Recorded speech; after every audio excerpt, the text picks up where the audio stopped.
جاتی ہے اور بے شرمی کی وجہ سے آج طلاقیں ہو رہی ہیں، بے حیائی کی وجہ سے آج اولادیں نافرمان ہو رہی ہیں، بے حیائی کی وجہ سے آج رزق میں بے برکتی آ رہی ہے، بے حیائی کی وجہ سے آج مصیبتیں، تکلیفیں اور بیماریاں آ رہی ہیں، اس لیے کہ ہمارا معاشرہ بے شرم ہوتا جا رہا ہے اور ہمارا معاشرہ بے حیا ہوتا جا رہا ہے۔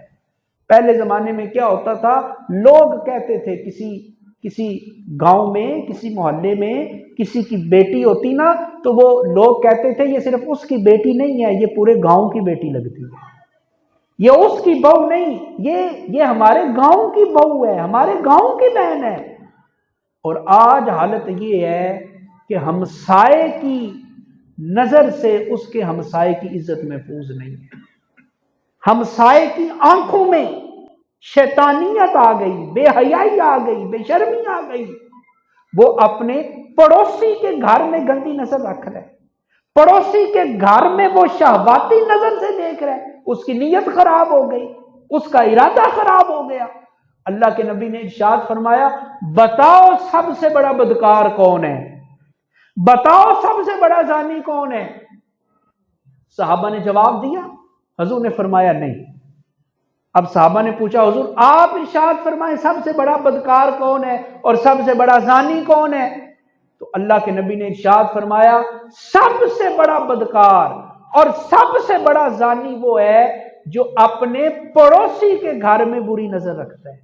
اپنے پڑوسی کے گھر میں وہ شہواتی نظر رکھتا ہے، وہ سب سے بڑا بدکار ہے، وہ سب سے بڑا زانی ہے۔ تو آج ہمارے معاشرے سے حضرات محترم بے حیائی ختم، بے حیائی آ رہی ہے، شرم و حیا رخصت ہو رہی ہے۔ اور دنیا میں جو پہلا قتل ہوا تھا نا وہ بھی بے حیائی کی وجہ سے ہوا تھا، حابیل اور قابیل۔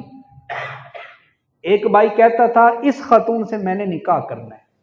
دوسرا کہتا تھا نہیں یہ میری نسبت میں ہے، میری اس سے نسبت طے ہو چکی ہے، میرا اس پہ حق ہے، اور یہ حق پہ تھا۔ مگر دوسرا بھائی کہتا تھا نہیں مجھے پسند آ گئی ہے، میں نے نکاح کرنا ہے۔ اور پھر کیا ہوا، قتل کر دیا اس نے بھائی کا، پہلا قتل۔ اور حضور نے ارشاد فرمایا قیامت تک جتنے قتل ہوں گے نا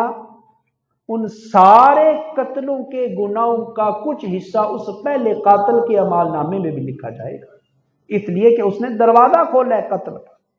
تو دنیا میں پہلا قتل ہی اس لیے ہوا تھا کہ آنکھوں سے شرم و حیا رخصت ہو گئی تھی، آنکھوں سے شرم و حیا رخصت ہو گئی تھی۔ تو حضرات محترم آج اگر سکون چاہتے ہیں تو شرم و حیا کو اختیار کریں، اس لیے کہ جہاں بے حیائی ہوتی ہے وہاں سے سکون رخصت ہو جاتا ہے۔ اگر آج آپ رزق میں برکت چاہتے ہیں تو شرم و حیا کو اختیار کریں، اس لیے کہ جہاں بے حیائی آ جاتی ہے رزق سے برکت اٹھ جاتی ہے۔ آج اگر آپ چاہتے ہیں کہ اولادیں آپ کی فرما بردار ہو جائیں، بے حیائی کو چھوڑ کر شرم و حیا والی زندگی شروع کر دیں، اللہ آپ کی اولادوں کو آپ کا فرما بردار بنا دے گا۔ اگر آپ چاہتے ہیں کہ میری بہن میری بیٹی گندی نظروں سے محفوظ رہے تو اپنی آنکھوں میں شرم و حیا پیدا کر لیں، اس لیے کہ جو اپنی آنکھوں میں شرم و حیا پیدا کر لے اور کسی کی ماں بہن بیٹی کو دیکھ کر شرم و حیا سے نظریں جھکا لے،